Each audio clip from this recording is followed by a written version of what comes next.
భక్తులారా, కొంతమంది జీవితంలో ఎంత కష్టపడినా శాంతి దొరకదు. రాత్రి నిద్రపోయినా భయంకరమైన కలలు వెంటాడుతుంటాయి. ముఖ్యంగా చనిపోయిన తల్లిదండ్రులు, బంధువులు లేదా మనకు ఎంతో ఇష్టమైన వారు కలలో కనిపిస్తే గుండెల్లో ఒక తెలియని భయం మొదలవుతుంది. ఇది ఏదైనా అపశకునమా? మన ఇంటికి ఏదైనా కష్టం రాబోతుందా? వాళ్ళు ఏదైనా చెప్పాలని ప్రయత్నిస్తున్నారా అని అనేక మంది ఆందోళన పడుతుంటారు. కొందరు అప్పుల బాధల్లో ఉండగా ఈ కలలు మరింత కలవరపెడతాయి. మరికొందరు ఉద్యోగ సమస్యలు, కుటుంబ కలహాలు లేదా ఆరోగ్య సమస్యలతో బాధపడుతున్న సమయంలో ఇలాంటి కలలు వస్తే దాన్ని దైవ సంకేతంగా భావిస్తారు. కానీ నిజంగా దీని వెనుక ఉన్న ఆధ్యాత్మిక రహస్యం ఏమిటి? ఎందుకు మనకు చనిపోయినవారు కలలో కనిపిస్తారు? ఈ విషయం చాలా మందికి తెలియదు. అందుకే ఈరోజు మీకు పురాణాల్లో చెప్పబడిన అద్భుతమైన సత్యాన్ని చెప్పబోతున్నాను. ఈ ఆధ్యాత్మిక రహస్యం మీకు పూర్తిగా అర్థం కావాలన్నా, దైవానుగ్రహం దక్కాలన్నా ఈ వీడియోను ఎక్కడా ఆపకుండా చివరి వరకు చూడండి. మన ధర్మశాస్త్రాల ప్రకారం మనిషి శరీరం నశించినా ఆత్మ ప్రయాణం వెంటనే ముగియదు. కొన్ని ఆత్మలు తమ కోరికలు తీరకపోతే లేదా కుటుంబంపై ప్రేమ ఎక్కువగా ఉంటే తమ వారిని గుర్తు చేస్తూ కలల రూపంలో కనిపిస్తాయని పెద్దలు చెబుతారు. మనసులో ఉన్నదే కలలో కనిపిస్తుంది అనే సామెత మీరందరూ విన్నే ఉంటారు. కానీ ప్రతి కల కేవలం ఊహ మాత్రమే కాదు. కొన్ని కలలు మన జీవితానికి హెచ్చరికలుగా కూడా వస్తాయి. గరుడ పురాణంలో ఒక చిన్న కథ ఉంది. ఒకప్పుడు దక్షిణ భారతదేశంలో విష్ణుభక్తుడైన వేదాంత శర్మ అనే బ్రాహ్మణుడు ఉండేవాడు. అతను తన తండ్రిని ఎంతో ప్రేమించేవాడు. కాని ఒకరోజు తండ్రి అకస్మాత్తుగా పరమపదించారు. కొన్ని రోజుల తరువాత వేదాంత శర్మకు ప్రతి రాత్రి తన తండ్రి కలలో కనిపించడం మొదలైంది. ఆ తండ్రి ముఖంలో బాధ కనిపించేది కాని మాట మాత్రం చెప్పేవారు కాదు. దీంతో అతను భయపడిపోయాడు. గ్రామంలోని ఒక వృద్ధ పండితుడిని కలిసి కారణం అడిగాడు. ఆ పండితుడు చెప్పిన మాటలు ఆశ్చర్యపరిచాయి. నీ తండ్రి కోరిక ఒకటి ఇంకా నెరవేరలేదు. అందుకే ఆయన ఆత్మ నీకు సంకేతం ఇస్తోంది అని చెప్పాడు. తరువాత వేదాంత శర్మ తన తండ్రి పేరుతో అన్నదానం చేయగా ఆ కలలు ఆగిపోయాయని పురాణం చెబుతుంది. దీని అర్థం ఏమిటంటే, ప్రతి కల భయంకరమైనది కాదు. కొన్ని కలలు మనం చేయాల్సిన ధర్మాన్ని గుర్తుచేసే దైవ సూచనలు కూడా కావచ్చు. మీలో ఎంతమంది ఇలాంటి కలలు చూశారో కామెంట్స్ లో చెప్పండి. అలాగే ఓం నమో నారాయణాయ అని రాస్తే మీ మనసుకు ప్రశాంతత కలుగుతుందని పెద్దలు నమ్ముతారు. మన పెద్దలు మరో మాట కూడా చెబుతారు, పితృదేవో భవ అని. అంటే తల్లిదండ్రుల ఆశీర్వాదం లేకుండా ఇంట్లో శాంతి నిలవదని అర్థం. అందుకే చనిపోయినవారు కలలో కనిపిస్తే ముందుగా భయపడకుండా వారు మనకు ఏ సందేశం ఇవ్వాలనుకుంటున్నారో అర్థం చేసుకోవాలని ధర్మశాస్త్రాలు చెబుతున్నాయి. మన పురాణాల్లో కలలకు ఎంతో ప్రత్యేకమైన స్థానం ఉంది. ముఖ్యంగా బ్రహ్మముహూర్త సమయంలో వచ్చే కలలను దైవ సంకేతాలుగా భావిస్తారు. రాత్రి చివరి యామంలో కనిపించే కొన్ని కలలు మన భవిష్యత్తుకు సూచనలుగా కూడా ఉంటాయని జ్యోతిష శాస్త్రం చెబుతుంది. అందుకే పెద్దలు ఉదయం లేవగానే కొన్ని కలలను మరచిపోకుండా గుర్తుంచుకోవాలని చెప్పేవారు. చాలామంది ఒక పెద్ద తప్పు చేస్తారు. చనిపోయినవారు కలలో కనిపించగానే వెంటనే భయంతో ఇతరులకు చెప్పడం లేదా ఏదో అపశకునం జరుగుతుంది అని అనుకోవడం. కానీ ధర్మశాస్త్రాల ప్రకారం ప్రతి కలకు ఒకే అర్థం ఉండదు. కలలో వారు నవ్వుతూ కనిపిస్తే అది ఒక శుభ సంకేతంగా భావిస్తారు. ఇంట్లో ఆర్థిక సమస్యలు తగ్గే సూచనగా కూడా కొందరు పండితులు చెబుతారు. కాని వారు బాధగా లేదా ఏదైనా అడుగుతున్నట్లుగా కనిపిస్తే అది పితృకార్యాలు చేయాల్సిన అవసరాన్ని గుర్తుచేసే సంకేతమని భావిస్తారు. ఒక పురాతన కథలో చోళ రాజ్యంలో విష్ణుదాసు అనే వ్యాపారి ఉండేవాడు. అతను చాలా ధనవంతుడు. కాని తన వ్యాపారంలో మునిగిపోయి పితృ తర్పణాలు చేయడం మానేశాడు. కొన్ని నెలల తరువాత ప్రతి రాత్రి తన తాత కలలో కనిపించేవాడు. మొదట అతను పట్టించుకోలేదు. కాని క్రమంగా వ్యాపారంలో నష్టాలు మొదలయ్యాయి. ఇంట్లో కలహాలు పెరిగాయి. చివరకు ఒక సన్యాసిని కలిసి కారణం అడిగాడు. ఆ సన్యాసి అతనికి ఒక గొప్ప సత్యం చెప్పాడు. మన మూలాలను మరచిపోయిన వారికి జీవితం పరీక్షలు పెడుతుంది అని. తరువాత విష్ణుదాసు తన పితృదేవతల పేరుతో దానం చేసి గోవులకు ఆహారం పెట్టి ప్రతి అమావాస్య నాడు దీపం వెలిగించడం ప్రారంభించాడు. ఆశ్చర్యంగా కొద్ది రోజులకే అతని జీవితంలో శాంతి తిరిగి వచ్చింది. చెట్టు బలంగా ఉండాలంటే వేర్లు బలంగా ఉండాలి అనే తెలుగు సామెత ఇక్కడ చాలా సరిపోతుంది. మన పూర్వీకుల ఆశీర్వాదం కూడా మన జీవితానికి వేర్లలాంటిదే. అందుకే కలల్లో కనిపించే ప్రతి సంకేతాన్ని జాగ్రత్తగా అర్థం చేసుకోవాలి. ఇక్కడ ఒక ముఖ్యమైన విషయం గుర్తుంచుకోండి. కలలో చనిపోయినవారు నీళ్లు అడిగితే లేదా ఆకలిగా ఉన్నట్లు కనిపిస్తే మరుసటి రోజు పేదవారికి భోజనం పెట్టడం మంచిదని పెద్దలు చెబుతారు. ఎందుకంటే దానం ద్వారా మనసుకు శాంతి వస్తుంది. ధర్మం చేసిన ఇంట్లో దైవకృప నిలుస్తుంది. మీలో ఎవరికైనా ఇలా నీళ్లు లేదా ఆహారం అడిగినట్లు కల వచ్చిందా? వచ్చి ఉంటే కామెంట్స్ లో తప్పకుండా చెప్పండి. అలాగే ఓం నమః శివాయ అని రాస్తే ఇంట్లోని నెగటివ్ శక్తులు తగ్గుతాయని చాలామంది విశ్వసిస్తారు. అయితే కొన్ని కలలు మాత్రం సాధారణం కావు. ప్రత్యేకంగా ఒకే వ్యక్తి మళ్లీ మళ్లీ కలలో కనిపిస్తే దాని వెనుక ఒక గంభీరమైన ఆధ్యాత్మిక కారణం ఉందని గరుడ పురాణం చెబుతోంది. ఆ కారణం తెలుసుకున్నప్పుడు చాలామంది ఆశ్చర్యపోతారు. మనిషి జీవితం కేవలం కనిపించే ప్రపంచంతో మాత్రమే ముగియదని మన ఋషులు చెప్పారు. మన ఆలోచనలు, మన కర్మలు, మన సంబంధాలు అన్నీ ఒక ఆధ్యాత్మిక బంధంతో అనుసంధానమే ఉంటాయని పురాణాలు వివరిస్తాయి. అందుకే కొన్నిసార్లు మనకు ఎంతో దగ్గరగా ఉన్నవారు ఈ లోకంలో లేకపోయినా వారి జ్ఞాపకాలు మాత్రమే కాదు, వారి ఆశీర్వాదాలు కూడా మన జీవితాన్ని ప్రభావితం చేస్తాయని పెద్దలు నమ్ముతారు. ప్రత్యేకంగా ఒకే వ్యక్తి వరుసగా కలలో కనిపిస్తే దాన్ని స్మరణ సంకేతం గా భావిస్తారు. అంటే ఆ ఆత్మ మనల్ని భయపెట్టడానికి కాదు, మన జీవితంలో ఒక ముఖ్యమైన విషయాన్ని గుర్తు చేయడానికి వస్తుందని ధర్మశాస్త్రాలు చెబుతున్నాయి. కొందరికి తల్లి కలలో కనిపించి ఆశీర్వదిస్తున్నట్లు ఉంటుంది. మరికొందరికి తాతయ్య మౌనంగా చూస్తూ కనిపిస్తాడు. ఇంకొందరికి ఏదో ఆలయం దగ్గర నిలబడి కనిపిస్తారు.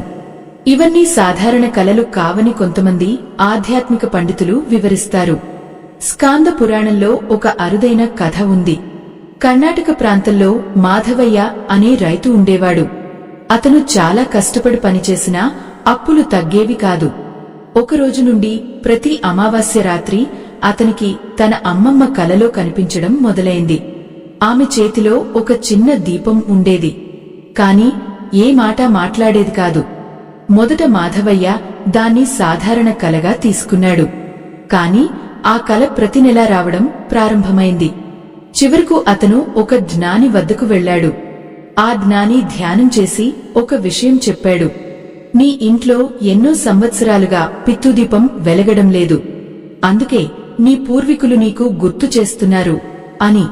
ఆ మాట విన్న మాధవయ్య అమావాస్య రోజున తన ఇంటి ముందు నువ్వుల నూనెతో దీపం వెలిగించి పేదవారికి అన్నదానం చేశాడు. ఆశ్చర్యంగా కొన్ని నెలల్లోనే అతని అప్పులు తగ్గి పంటలు బాగా పండాయని చెబుతారు. ధర్మం ఉన్న చోట దైవం ఉంటుంది అనే సామెత ఇక్కడ నిజమవుతుంది. మనం చేసే చిన్న పుణ్యకార్యాలు కూడా కుటుంబంలో శాంతిని తీసుకువస్తాయని పెద్దలు చెబుతారు. ఇక్కడ ఒక ముఖ్యమైన విషయం తెలుసుకోవాలి. కలలో చనిపోయినవారు సంతోషంగా కనిపిస్తే అది వారి ఆశీర్వాదానికి సంకేతం కావచ్చు. కాని వారు ఏడుస్తూ లేదా చీకటిలో నిలబడి కనిపిస్తే మనం ఏదో మరచిపోయిన ధర్మాన్ని గుర్తుచేసే సూచన కావచ్చు. అలాంటి సమయంలో ఇంట్లో దీపారాధన చేయడం, గాయత్రి మంత్రం జపించడం, పక్షులకు ఆహారం పెట్టడం మంచిదని ఆధ్యాత్మిక గ్రంథాలు సూచిస్తాయి. మీలో ఎంతమంది అమావాస్య రోజున దీపం వెలిగిస్తారో కామెంట్స్ లో చెప్పండి. అలాగే జై శ్రీరామ్ అని రాస్తే ఇంట్లో పాజిటివ్ శక్తి పెరుగుతుందని చాలా మంది నమ్ముతారు. కాని గరుడ పురాణంలో ఒక అత్యంత రహస్యమైన విషయం కూడా ఉంది. కొన్ని సందర్భాల్లో చనిపోయినవారు కలలో కనిపించడం కేవలం జ్ఞాపకం కాదు, అది రాబోయే జీవిత మార్పుకు ముందస్తు సంకేతం కూడా కావచ్చని అందులో పేర్కొన్నారు. ముఖ్యంగా ఒక ప్రత్యేకమైన కల గురించి అక్కడ చెప్పబడింది. ఆ కల ఎవరికి వస్తే వారి జీవితం పూర్తిగా మారిపోతుందని అంటారు. కాని ఆ కల అసలు ఏమిటో చాలా మందికి తెలియదు. పురాణాల్లో చెప్పిన ప్రకారం కలలో చనిపోయినవారు ఒక ఆలయం దగ్గర నిలబడి కనిపించడం లేదా మనకు ఒక దీపం, పుష్పం లేదా పవిత్ర జలాన్ని ఇస్తున్నట్లు కనిపించడం ఎంతో విశేషమైన సంకేతంగా భావిస్తారు. దీని అర్థం మన జీవితంలో ఒక కొత్త ఆధ్యాత్మిక మార్గం ప్రారంభం కాబోతోందని కొంతమంది పండితులు వివరిస్తారు. అలాంటి కలలు వచ్చిన తరువాత చాలా మంది జీవితాల్లో ఆశ్చర్యకరమైన మార్పులు చోటు చేసుకున్నాయని పెద్దలు చెబుతుంటారు. ఆంధ్ర ప్రాంతంలో ఎన్నో సంవత్సరాల క్రితం జనార్దనుడు అనే యువకుడు ఉండేవాడు. అతను ఎప్పుడూ నిరాశలోనే జీవించేవాడు. ఎంత ప్రయత్నించినా ఉద్యోగం రావడం లేదు. ఇంట్లో అప్పులు పెరుగుతున్నాయి. కుటుంబ సభ్యుల మధ్య మాటలు తగ్గిపోయాయి. ఒక రాత్రి అతనికి తన మరణించిన తల్లి కలలో కనిపించింది. ఆమె ఒక పాత విష్ణుమందిరం ముందు నిలబడి చేతిలో తులసి దళం పట్టుకుని చిరునవ్వుతో కనిపించింది.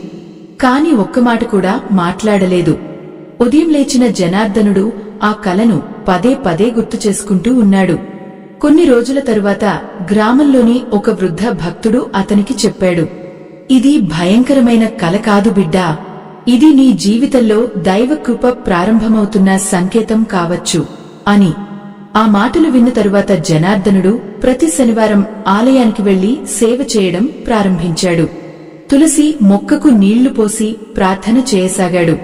కొద్ది కాలానికే అతనికి మంచి ఉద్యోగం వచ్చింది. ఇంట్లో కూడా శాంతి నెలకొంది.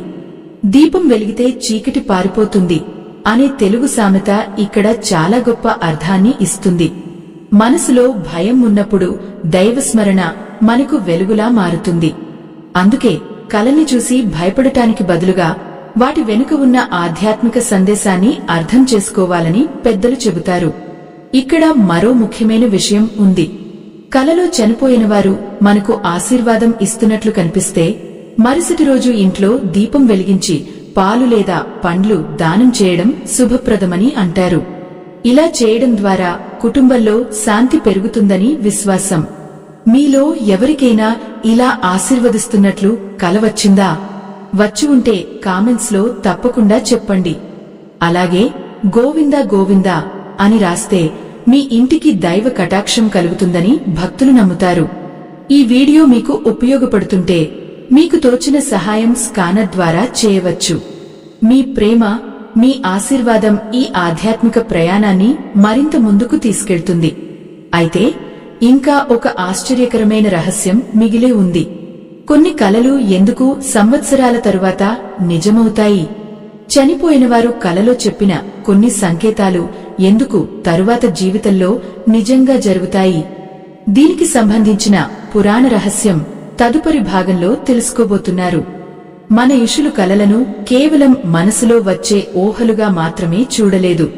కొన్ని కలలు భవిష్యత్తులో జరిగే సంఘటనలకు ప్రతిబింబాలుగా ఉంటాయని వారు నమ్మారు. ముఖ్యంగా మనకు ఎంతో దగ్గరగా ఉన్నవారు కలలో వచ్చి ఏదైనా స్థలం, వస్తువు లేదా సంకేతాన్ని చూపిస్తే దాన్ని జాగ్రత్తగా గమనించాలని ధర్మశాస్త్రాలు సూచిస్తాయి. ఎందుకంటే ఆ సంకేతాల వెనుక ఒక గూఢార్థం దాగి ఉండవచ్చు. తమిళ ప్రాంతంలో ఎన్నో సంవత్సరాల క్రితం రామమూర్తి అనే గురుకుల విద్యార్థి ఉండేవాడు. అతను ఎంతో తెలివైనవాడు, కాని జీవితంలో ఏ దారిలో వెళ్లాలో అర్థం కాక అయోమయంలో ఉండేవాడు. ఒక రాత్రి అతనికి తన మరణించిన తాతయ్య కలలో కనిపించాడు. ఆ తాతయ్య ఒక పెద్ద రావి చెట్టు కింద కూర్చుని, "నీ దారి దక్షిణ దిక్కులో ఉంది" అని మాత్రమే చెప్పి అదృశ్యమయ్యాడు. మొదట రామమూర్తి దాన్ని సాధారణ కలగా భావించాడు. కాని అదే మాట 3 రాత్రులు వరుసగా వినిపించడంతో ఆశ్చర్యపోయాడు.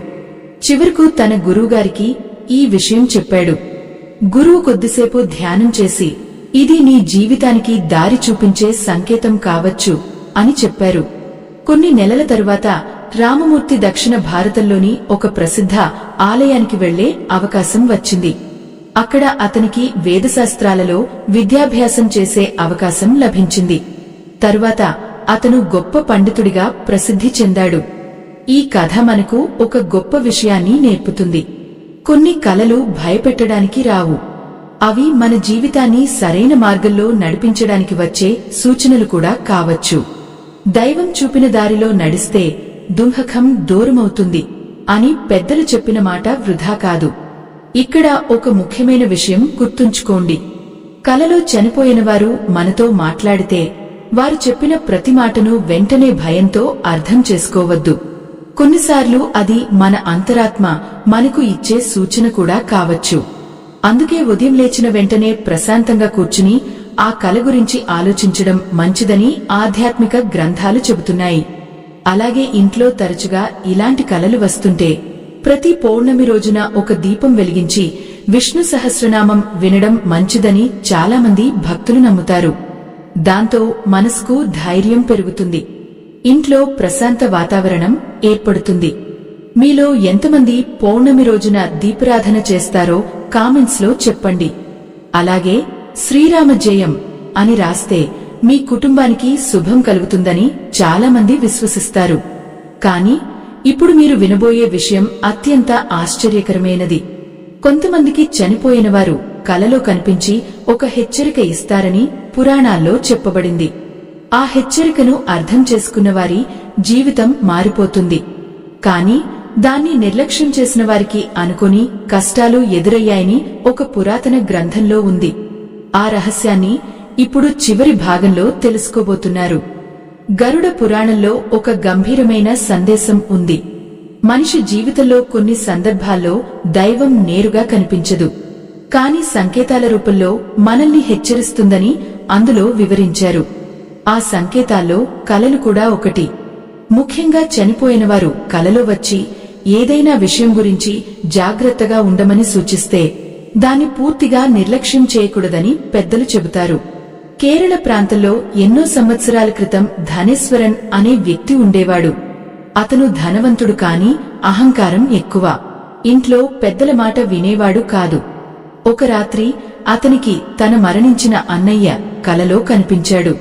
అన్నయ్య ఒక నదీ తీరంలో నిలబడి ధర్మాన్ని మరవకు అని మాత్రమే చెప్పి మాయమయ్యాడు. కాని ధనేశ్వరన్ ఆ కలను నవ్వేసి పట్టించుకోలేదు. కొన్ని రోజుల తరువాత అతని వ్యాపారంలో అనుకోని సమస్యలు వచ్చాయి. స్నేహితులు దూరమయ్యారు. ఇంట్లో కలహాలు మొదలయ్యాయి. చివరకు అతను ఒక వృద్ధ సన్యాసిని కలిసి తన బాధ చెప్పుకున్నాడు. ఆ సన్యాసి ప్రశాంతంగా ఒక మాట చెప్పారు. నీకు వచ్చిన కల భయం కాదు, మార్పు కోసం వచ్చిన దైవ హెచ్చరిక అని. ఆ మాటలు విన్న తరువాత ధనేశ్వరన్ పూర్తిగా మారిపోయాడు. ప్రతి ఉదయం దేవాలయానికి వెళ్లి ప్రార్థన చేయడం ప్రారంభించాడు. పేదవారికి భోజనం పెట్టాడు. కుటుంబ సభ్యులతో ప్రేమగా మాట్లాడటం మొదలుపెట్టాడు. ఆశ్చర్యంగా కొద్ది కాలానికే అతని జీవితంలో మళ్లీ ఆనందం తిరిగి వచ్చింది. మంచి మార్గంలో నడిచిన వారిని దైవం ఎప్పుడూ విడిచిపెట్టదు అనే తెలుగు సామెత ఇక్కడ నిజమవుతుంది. కలలు మన జీవితాన్ని మార్చే అవకాశంగా కూడా మారవచ్చు. అందుకే చనిపోయినవారు కలలో కనిపిస్తే భయపడకుండా మన జీవితాన్ని ఒకసారి పరిశీలించుకోవాలని ఆధ్యాత్మిక గ్రంథాలు చెబుతున్నాయి. ఇక్కడ ఒక గొప్ప ధర్మసూత్రం గుర్తుంచుకోండి. ఇంట్లో పెద్దలను గౌరవించడం, పితృదేవతలను స్మరించడం, దానం చేయడం, ప్రతిరోజు ఒక దీపం వెలిగించడం, ఇవి మన కుటుంబానికి ఆధ్యాత్మిక రక్షణ లాంటివి. మనసులో భక్తి ఉంటే భయం తగ్గిపోతుంది. దైవస్మరణ ఉన్న చోట నెగటివ్ ఆలోచనలు నిలవవు. మీలో ఎవరికైనా ఈ కథలో చెప్పినట్లుగా విచిత్రమైన కలలు వచ్చాయా? కామెంట్స్ లో తప్పకుండా పంచుకోండి. అలాగే ఓం నమో వెంకటేశాయ అని రాస్తే మీ ఇంటికి శాంతి, ఐశ్వర్యం కలుగుతాయని భక్తులు నమ్ముతారు.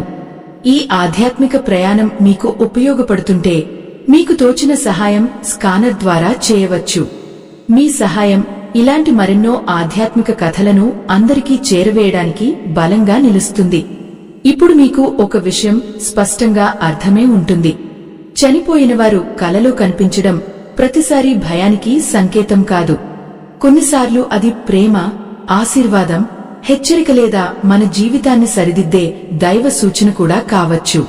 అందుకే భయపడకుండా భక్తితో, ధర్మంతో జీవిస్తే మనసుకు శాంతి లభిస్తుంది. ఈ ఆధ్యాత్మిక ప్రయాణం ఇక్కడితో ముగిసిపోయింది. స్వస్తి.